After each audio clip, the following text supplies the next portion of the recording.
Welcome to Conversation with Impact, the podcast where leaders share the moments that shaped them most. We don't focus on the highlights, but on the turning points. Today we are exploring how leadership evolves when everything around you changes, from uncertainty to opportunity. And I am thrilled to be joined by three exceptional guests: Professor Emeritus and former Dean of the Carson School of Management at University of Minnesota, Dr. Arthur Hills. Welcome. Thank you. Mr. David Sparkman, former Senior Vice President of Culture and United Health Group, one of the world's 10 largest companies. Welcome. Thank you. And Mr. Thomas Partner, retired Vice President of Global Engineering for HID Global. Welcome to our podcast. My pleasure. I'll be more than happy to hear more about yourself. Please tell us more. Sure thing. You want Art to start? Yeah, All right. please. I'm happy to start. I was a cadet at the United States Military Academy at West Point. I have a bachelor's in mathematics, a PhD in applied mathematics, and I've been a professor for 43 years at the University of Minnesota. But I've had the privilege of working all over the world in South Africa, Singapore, Switzerland, and it's such a pleasure to be here in Moldova today. I'm so excited about being a part of this podcast. Thanks. It's a privilege to have you here, Professor Arthur. Yeah, so my professional career was in primarily two large companies, one a professional services firm called Arthur Andersen, and then United Health Group. I've lived in the United States my entire life, in Atlanta, Georgia, Washington, D.C., Los Angeles, California, and currently in Minneapolis, Minnesota. I have a wife and 4 children, and we have 6 grandchildren. Wow, wonderful. Thank you. So my name is Tom Plattner, and perhaps a little unique at the table here. I'm the one technologist. I'm an engineer by education, and actually a former student of Dr. Hill at the table here. So my career has all been focused around mainly innovation, new product development, working for a number of different industries. But the common theme and challenge for me throughout my career has been managing teams of engineers to be creative, to innovate, and bring value to the corporation. And that's a great challenge in today's industry and will continue to be a great challenge. But I'm also a father. I have 4 children, 6 grandchildren, my lovely wife Janet, and we enjoy, of course, family time. And perhaps one unique thing is I'm actually a pilot also. And I was around, my father was a pilot for many years, but in later years, got my license and actually built my own airplane. And this was a project with my father, and we completed the airplane, and I've been flying this airplane in the United States for the past 6 years and enjoy flying greatly. Fantastic. Thanks for sharing this. And now I know a little bit more, and our audience know a little bit more about you. Let's start with a foundational question for all of you. When did you first realize that leadership was more about listening than speaking? Yeah. You said in the beginning of the podcast, this is about turning points. Yes. And I actually have a very crisp memory of a turning point in my career. This was when I was my first interview for a managerial position. And I remember greatly in the interview, very distinctly, I thought I was doing quite well, but this manager paused and he said, "Tom, I think I like everything about your background and your experiences, but I have one very major concern. I don't think you listen." And it hit me hard. And I committed from that point forward to be a better listener. In fact, this gentleman, he did hire me despite this concern, but this was something he coached me on later years in my career, and it's a great skill. I think my compatriots would agree that listening is very important for any leader, any manager. And I know you pretty well, Tom. You're a good listener. And I don't have anything nearly as defined as Tom as a moment. And the first thing that came to my mind on the answer to that question is I'm still learning to be a better listener. I don't have a crucible moment but I think I still forget quite a bit that I need to listen. And God gave us 2 ears and 1 mouth, and I tend to use the opposite. So, still learning. Still learning, yes. And my answer to the question has to do with just how profoundly hurt I was by my first boss, who was a terrible listener. He thought he was a great listener, but he really was not. And he would give me coaching that it was always negative, and he would never coach with questions. He would coach with criticisms. And yeah, I'm still burned by that, I think. We've got some counseling later Yeah, for I you. need some counseling. Yeah. Yeah, thank you. Let's move on with another questions. How can a leader improve personal productivity? Well, I'd like to start that one. To me, there's a very, very simple answer. Is have a very clearly defined purpose and goal and vision. When I would lead faculty meetings at the university, I would often remind people of our goal. And sometimes I would use a joke to do that. And if I may be forgiven for using a joke so early in our conversation, but we would say, this would be a great university if we could just get rid of the students. And the reason I like that joke is it reminds us that our goal was to prepare our students for their career. Mm-hmm. And so I would often remind people at the beginning of every meeting, what is our purpose?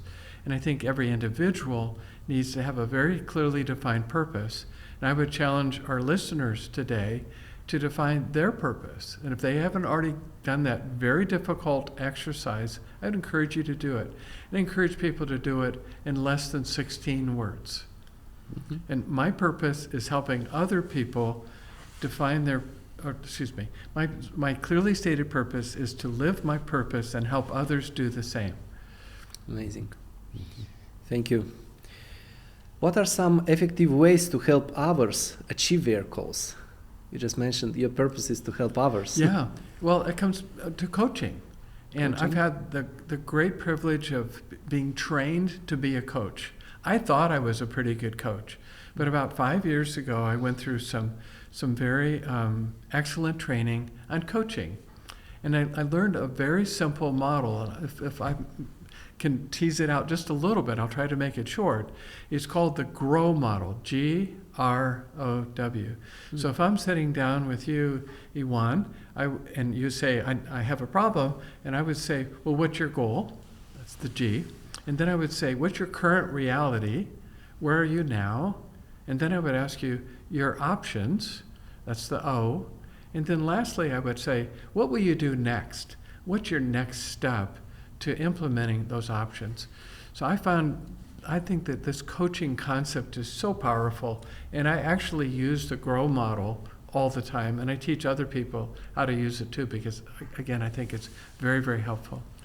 If I could expand on that, and Art, I'd love for you to say a little bit more from the talk you've given about managing me. You talk about goals, and you talk about outcome goals and process goals. And I know when I've talked with many leaders throughout my career, some of them are very good about setting goals. Most of them have too many goals. And a lot of them don't have a distinction between an outcome goal and a process goal. And I think Art has some really good insight on that. Yeah, the outcome goal is, let's use health. Health is a safe area to talk about. So my goal is to be healthy. Mm-hmm. That's an outcome goal. But I need habits and routines to help me achieve that goal. So I have process goals. Exercise 3 times a week is a process goal to help me achieve the outcome goal of being healthy. Thanks for setting me up, Dave. You're welcome. Yeah, thank you. I have a comment, perhaps one of the lessons in business for business goals. And one of the things learned in later part of my career, that we were like many corporations that would say, oh, we've got these big financial goals, and here are the top 6 goals, and we would write them down, and they'd go into a file, and we'd never look at them. Mm-hmm. And one of the things that I think is an effective method that both individuals and corporations and teams can take is set SMART goals. And SMART goals, it's a nice acronym. They're specific, they're measurable, they're actionable, they have realistic, realistic, they're possible, and probably the most important one is timely. Can they be achieved in the time frame that you expect? And one key part of setting goals is they need to be goals that are achievable in a time frame no more. Sometimes 3 weeks is the perfect period of time. Certainly never more than, I'd say, 3 months.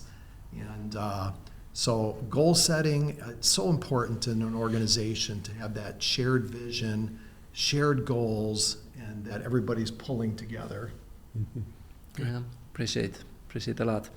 Let's go to next questions. What strategies can leaders use to take their business to the next level? You want to start with that, or should I? Go ahead. Okay. Well, one of my favorite topics is process improvement, but making it strategically oriented. Mm-hmm. So I had a doctoral student, and we spent 5 years working on that exact problem. And my doctoral student's really, really bright, much smarter than I am. And we surveyed a lot of companies, and we found that to take your business to the next level, you really need to have 3 things: strategic project selections. You start with your strategy, and you have those strategic goals that Tom was talking about, and Dave will talk about some more. And then you need to break that into projects that help you move the needle. I like the phrase, move the needle on your most important strategic objectives. So you need to have these projects. And I'll go in and I'll ask a senior executive, what's your goal? And they might have a goal, and then I say, how are you going to achieve it? They say, I don't know. I just tell my people, go do it. Nothing happens. But you need to carve out clear, simple projects, 3 months, no more than 3 months. I really like what Tom just said. I'll leave it at that. You need to have projects. You need to manage them well. You need to have project charters. You need to hold people accountable to achieve those projects. What do you guys think? For me, I've run into people that say they want to take their business to the next level. Oh, really? Well, where is your business today, and what level are you trying to take it to? And most of them can't really answer that in a tangible way. They think, well, I want more net income, or I want greater productivity. They have some big key performance indicator, perhaps, that they're trying to achieve, but they haven't thought about the way their business hangs together, and they need to push a button here to get the outcome there, and to think about the ripple effects and the ways that the business flows. So going to Art's point about processes and making sure that they understand how one process will hinge upon another, which then leverages yet another one, and making sure they're pushing the right buttons to get the outcomes that they desire, but can they even articulate what the next level could look like? And I so agree with Dave's comment, and maybe I would add to this that when you can get beyond that, where you can articulate where is that growth opportunity, what is that next market we want to address. One of the things I was passionate about is saying, challenging, are we going to resource the organization to achieve that objective? And oftentimes, they'll talk the talk, but they won't give you the resources. And oftentimes, it was important to carve out of the organization the key people, the key resources, and say, we're going to take you out of your normal responsibilities. This is so important to the business. We're going to allow you to focus on this very important initiative so that they have a real opportunity to succeed. Yeah, makes sense. Thank you. Let's move to another segment, and let's have a conversation about culture and innovation. And the question is, how can leaders create environments that encourage new ideas rather than shoot them down? Yeah, that's a a key thing, in my view, for anyone who wants to try to innovate, particularly for entrepreneurs, is they're exploring how to solve problems in the market. Part of it goes to your initial question, Iwan, of listening. And do they actually listen to their people and the ideas that their people have? And it's so easy for all of us to be judgmental. And we have been conditioned, at least in America, to quickly assess a situation and then state our position. So much so that something I've worked on over the years and experiences, many times a strength of ours becomes a weakness. And the strength of quickly assessing can be very useful to be decisive and clear. But if you're then judgmental and you're not listening or teasing out the idea more fully, then you will lose the opportunities that those ideas have to offer. And once you shut down a person and their idea, the odds of them coming back with more ideas are not very high. And I heard it said the other day very well that why would you have a meeting with a group of people if you're not interested in what all the people have to say? If they're not there to say anything or contribute, then don't have them in the meeting.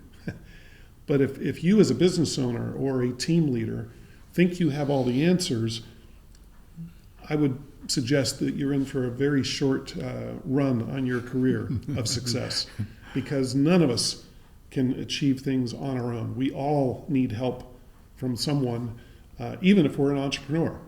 And in my post-large company work, I'm involved in a couple of small businesses. And myself and my partners, we do not know all the answers. And so we have to go outside the company to listen for ideas and be curious about how other companies do things.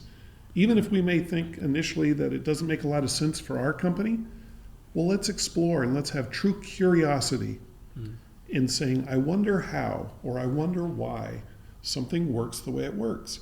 And if I can truly be open-minded and curious, my odds dramatically improve that I'm going to learn some things and innovate.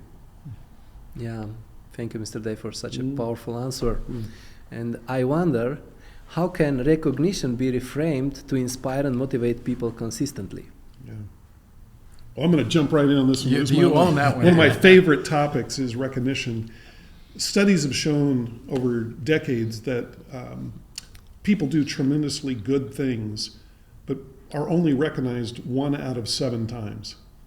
So I may think, Iwan, that you're doing a great job right now with the podcast, but I'm not going to say anything about it to you.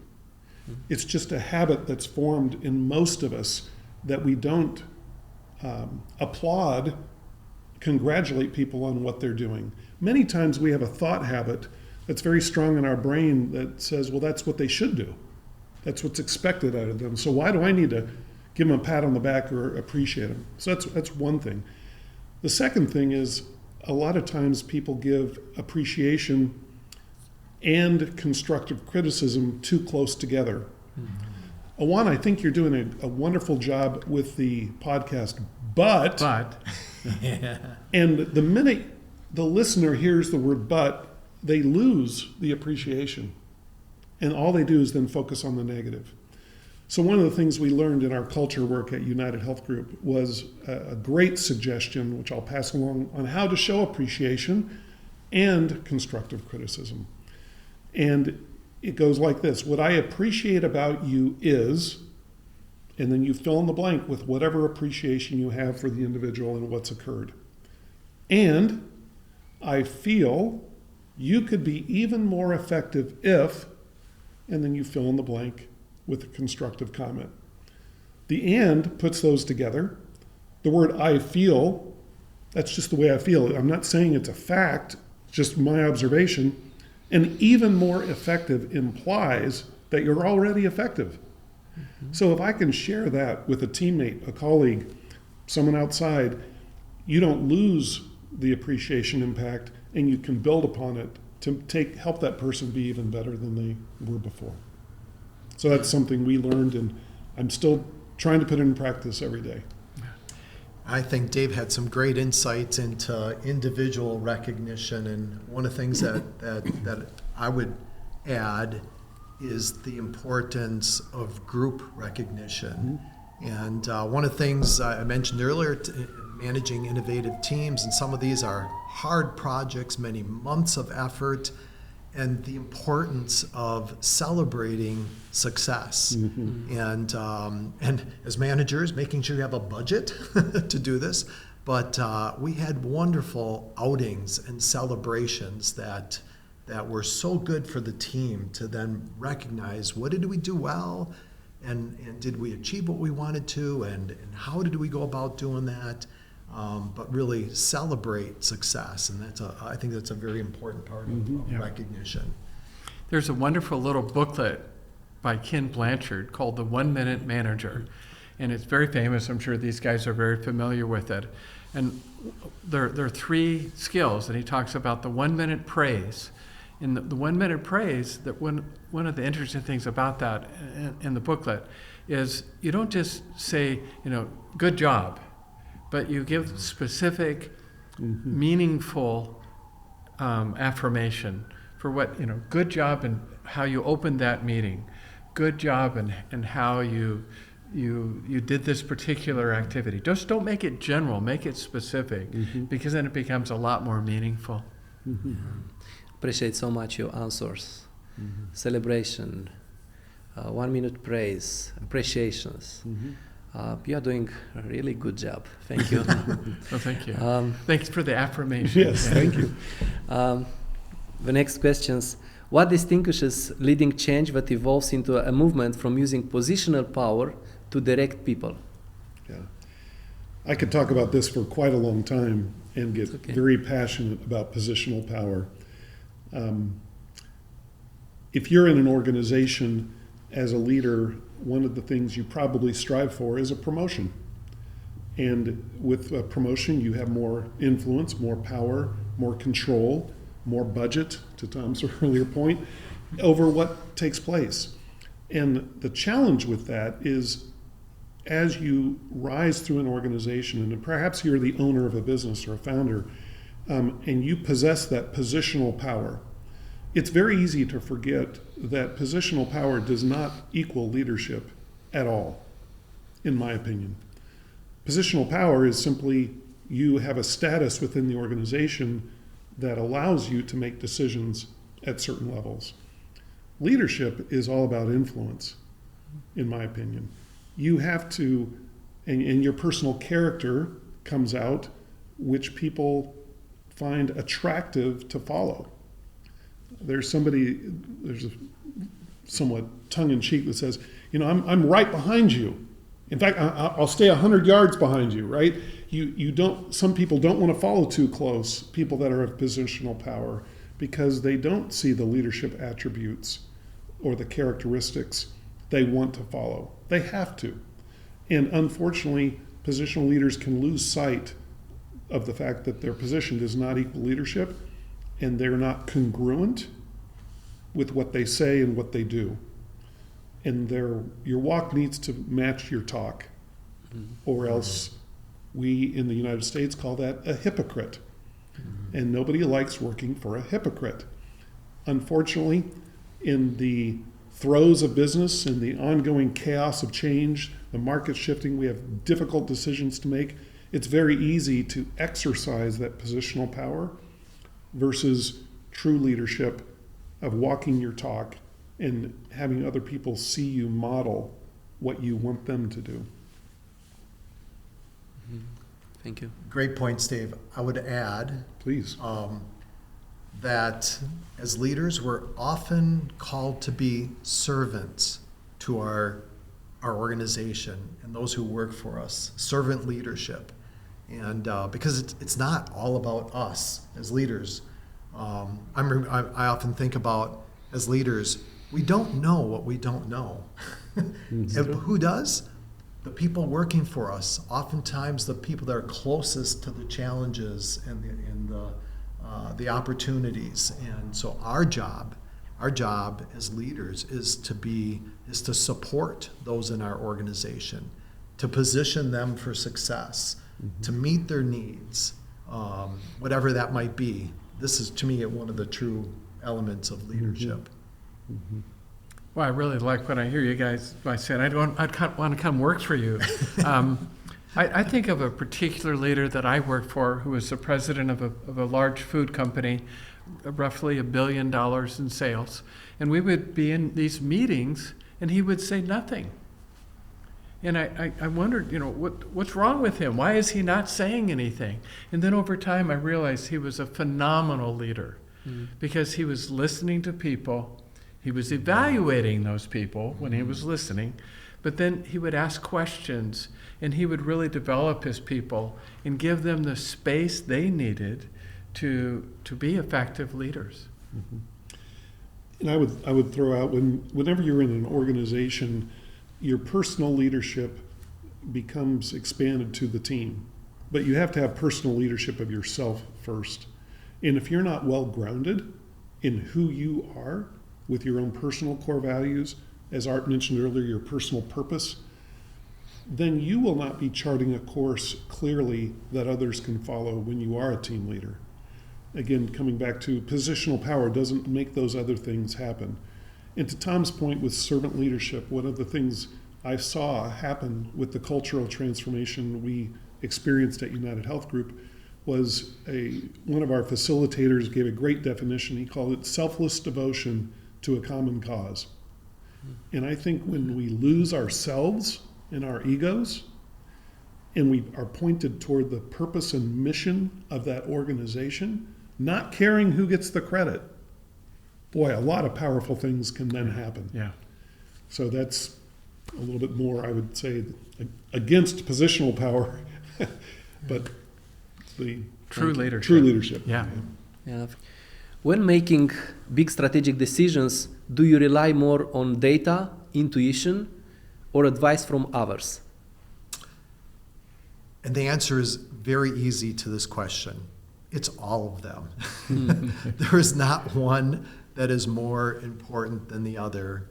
Certainly data, and I know Professor Hill is going to agree with me here, that we must use data to make decisions, to guide our business, to get clarity.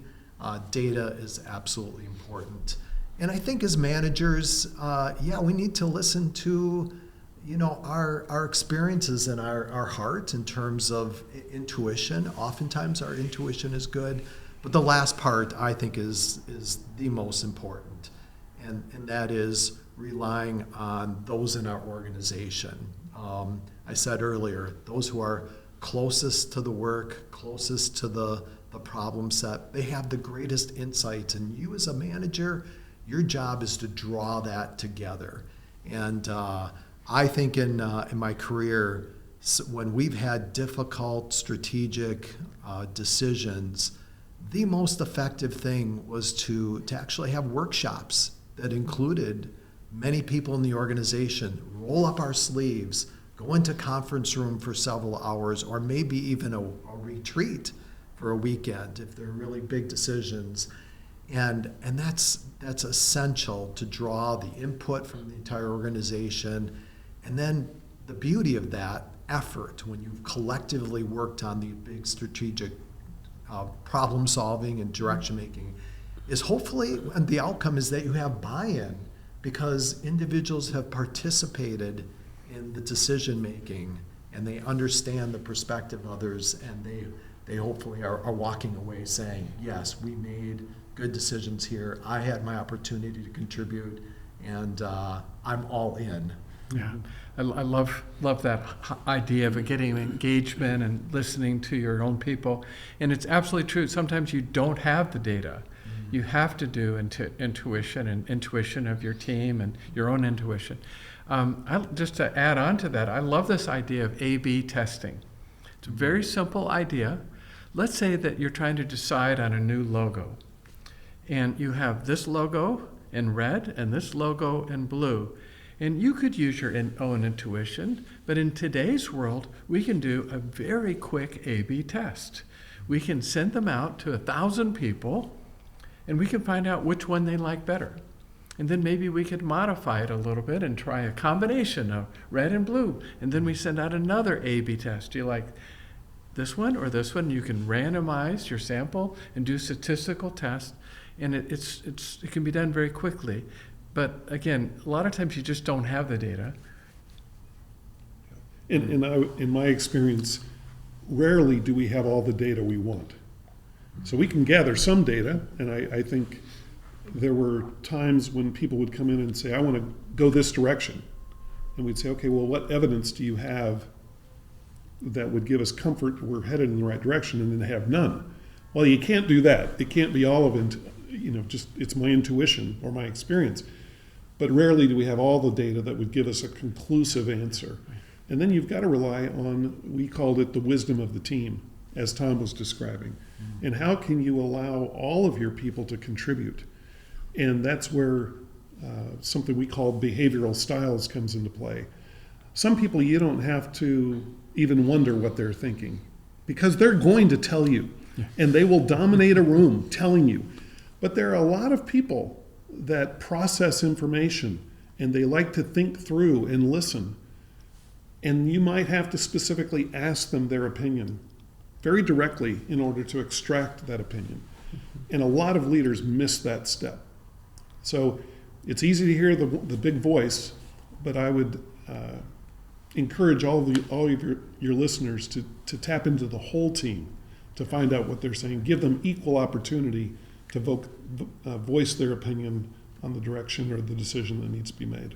Yeah, such a useful answers. Thank you. Appreciate. Next question is, how do you approach growth without losing the culture or values that make a company unique? Is it ready? Any question that has the word culture in it, I'm going to look to Dave. Well, Mr. Dave? United Health Group was known for being a high growth, large capitalized company. And of course, the bigger you grow, the harder it becomes to achieve those large percentages of growth year over year over year. And it takes real effort and discipline and focus to not lose yourself in that growth and override the core values that you're trying to live out. So for me, from an organizational perspective, I think of purpose as why you're here. I think of mission is what you're here to do. And the values are how you're going to do the work. So if you start to cut corners, if you start to shave edges, if you start to miss steps because you're so focused on growth and you're not doing the steps, let's say if quality is one of your core values, pretty soon you're going to have a problem. And those problems aren't all outlined in the procedures manual because new things will happen. But those core values are there to help guide your decision making. So at United Health Group, for example, compassion is one of the core values for the company. And as we're answering phone calls from people, many times they're not very happy about their health insurance or their health experience. Well, how can we listen well and be compassionate as we're listening without just reacting, which is very difficult to do? And how can we then solve or help solve that person's situation in a way that's meaningful for them? And so as we structured our call centers and all of our key performance metrics, we had a filter, I call it a values lens, that we would start to try to make with those decisions to ensure we were able to do it in a way that reflected our core values and infused the core values as part of that decision rather than cutting corners or missing steps. And one thing I learned from you, Dave, was the shadow of a leader. Mm-hmm. You want to share another thought on that? Sure. So the leadership shadow is a concept around culture where all of us have some type of leadership shadow. And it's a phrase that's used often in the United States, your walk talks louder than your talk talks. Mm-hmm. Well, that gets to the congruent side. Does your walk reflect your talk? So regardless of what I say, you're going to watch what I do. So I may say that we're always going to start our meetings on time. I have a value of timeliness. But if I'm late all the time to the meetings, my leadership shadow is saying, you don't really value what you say. And we could go through example after example, but so people are constantly watching you as a leader. And they're listening, but they're watching more than they're listening. So how can you as a leader reflect the shadow or cast the shadow in the direction that you want to go? And that will, if they see you not cutting corners and you taking the right steps, you gathering data, you listening to the team, they're going to start to emulate those same behaviors. And that's going to create the growth trajectory that you're going to want. My favorite story on the same topic is a president of the company announced to all the executives, this new information system, this new ERP system will change the world. It's very important for our company, and we all need to be totally committed to it. And he introduced the vice president of information system, who was going to do the next part of the talk, and he left the room. And by his leaving the room, he was signaling it's really not that important. Well, I want to come back to that question about culture and maintaining culture within an organization, and I have a story. Middle part of my career, I came to work for literally a startup, and there was a core team. Our core engineering team was 12 engineers, and it was easy to have a culture when you're so small and you're intimate. We were good friends. We celebrated birthdays together, and we went out to lunch. The problem is when you grow, and I think a key success was try to make the big organization feel small, and take those things that were a part of what the organization, are important to the organization, and execute them in smaller teams so that you don't get lost in the big organization. And to that point, and as our company grew, and we're approaching over 100 engineers, and approaching several hundred employees, we still did those things of celebrating birthdays, and we valued talks around the water cooler and going out to lunch. And even so, my point is sometimes the small things are what contribute to the organization and maintaining that culture. And next question, how do you manage stress and maintain balance while running a demanding business? You said balance? Personal balance? Yeah. Oh. Well, I'll go back to what I mentioned earlier of your grounding and knowing your purpose, knowing your core values, and being able to say them out loud are very, very important. So for me, my personal purpose is to glorify Christ by helping people and organizations achieve their aspirations and his purposes. So when I wake up every day and I look at my calendar, is what I'm doing lined up with my purpose? And what I've experienced is when I look at my calendar, in the hustle and bustle, all sorts of things get on my calendar. And if it's not aligned with my purpose, I get stress because that's not really why I'm here. But the other thing happens is when my calendar becomes so full, and even if it is all the right things, all of a sudden I've lost margin in my life. And when you lose margin, you're not getting enough sleep. You're not getting enough exercise. I can't tell you the number of business people at our company that would eat lunch at their desk so they could work and be more productive. I can't even begin to imagine the number of people that thought multitasking was being more productive, even though now all the research shows that that is not the case. So it's easy to get caught up in the business and the thrill of it, and I loved what I did. It was not hard for me to get caught up in what I did and enjoy very much, and I would say yes too many times, and all of a sudden it was too full, and then I would feel stress, and I'd have to go in and get balance. And I became and am still very convinced that what I say no to is way more important than what I say yes to, because otherwise I lose my margin, and when I lose that margin, I do not like the person that I become. Thank you. One thought for me is, Professor Hill, you talked about purpose, and you shared your purpose. And one of my purposes is actually comes from Scripture, Matthew 22:37. And In the Bible, here there's a Pharisee who once asked Christ, "What is the greatest commandment of all?" And he replied, "To love the Lord your God with all your heart, mind, and soul." You may say, okay, well, how does that answer relate to this question? For me, it's a reminder that we are heart, body, we are mind, and we are soul. And we need to feed all of those three parts of who we are. So body, that's easy. We need to exercise. We need to make sure we're physically fit. And our mind, we need to feed our intellect. We need to read and study and apply ourselves, our mind.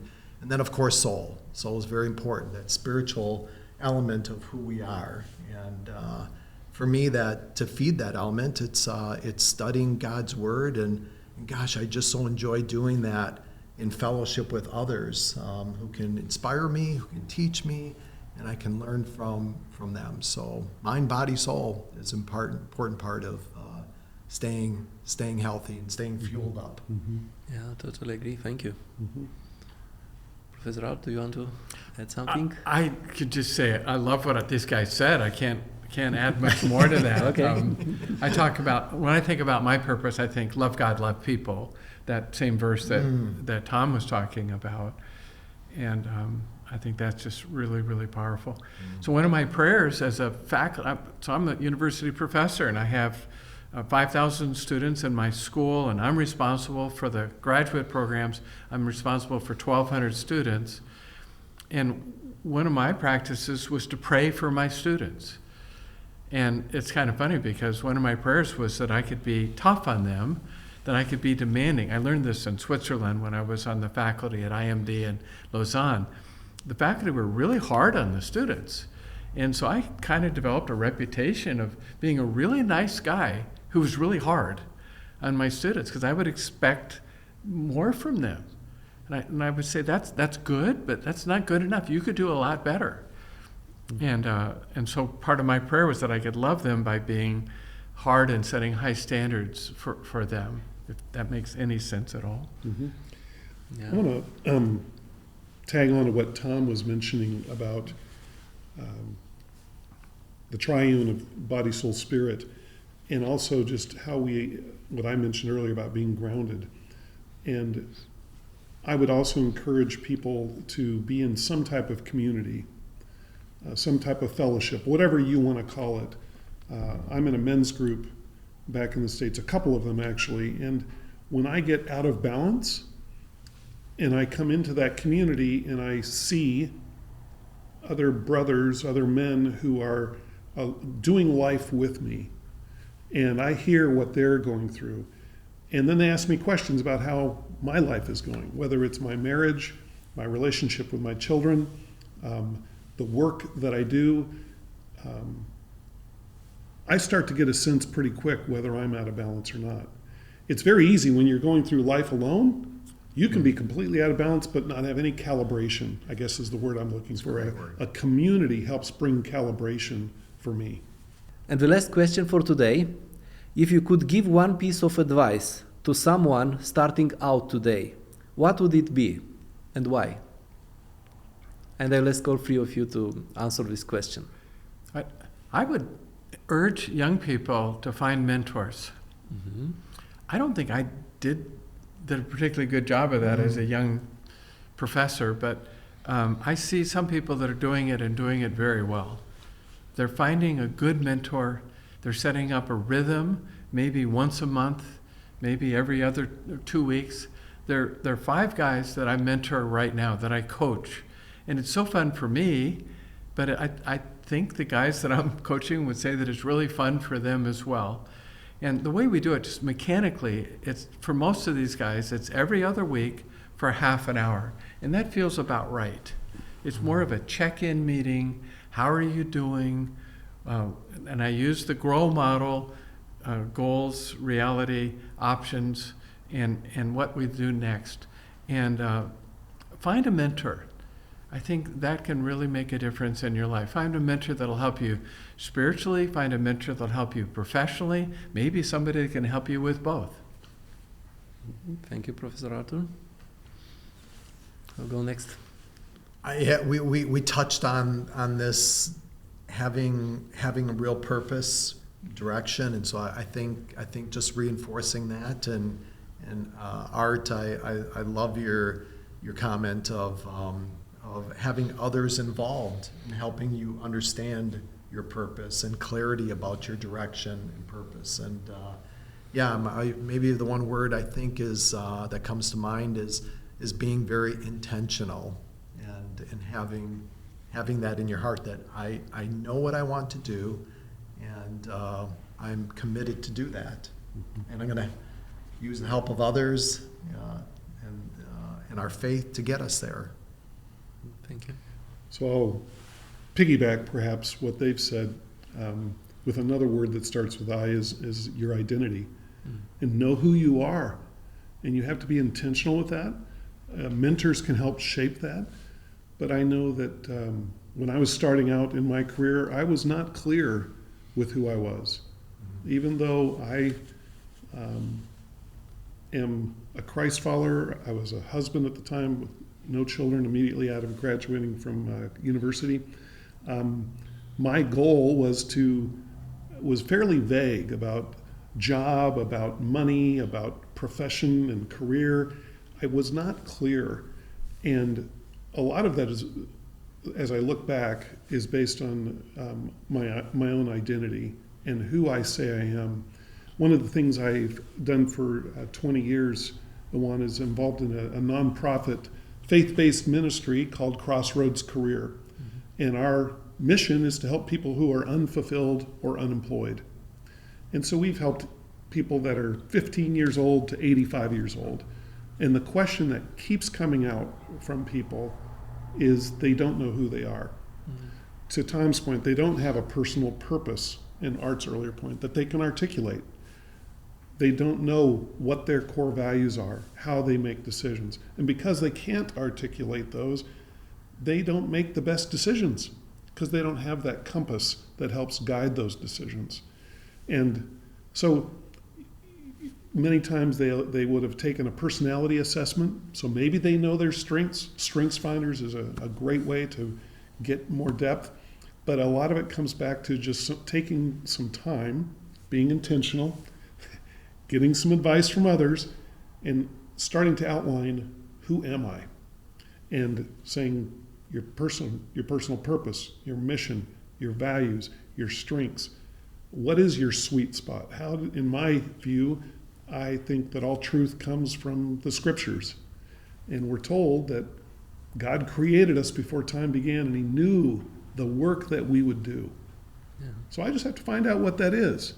And I have to figure out how I'm best suited for the work that he's prepared. So when I studied in university, I studied to be an accountant. And I became, in America, a certified public accountant. And I realized that I was plugged into the wrong socket as a light bulb. And I was, you talk about balance, I was not balanced. It was not what I was built for. And I got more into the people side of the business and the culture side of the business. And I found that work no longer felt like work to me. It was so exhilarating and fun and involved. I actually had to pull back from becoming a workaholic because I loved that so much. So, long-winded answer, identity would be something I would encourage people to explore. Thank you a lot, Dr. Art, David, and Thomas. Thank you for sharing your insights and your experience. And leadership is not just about authority, not only about titles, but it's about listening, learning, and shaping the world around us. And it's not highlights, but the turning points that define your leadership journey. Keep reflecting, keep learning, and stay impactful. See you next time. Please subscribe and follow up and share this podcast with others. Thank you.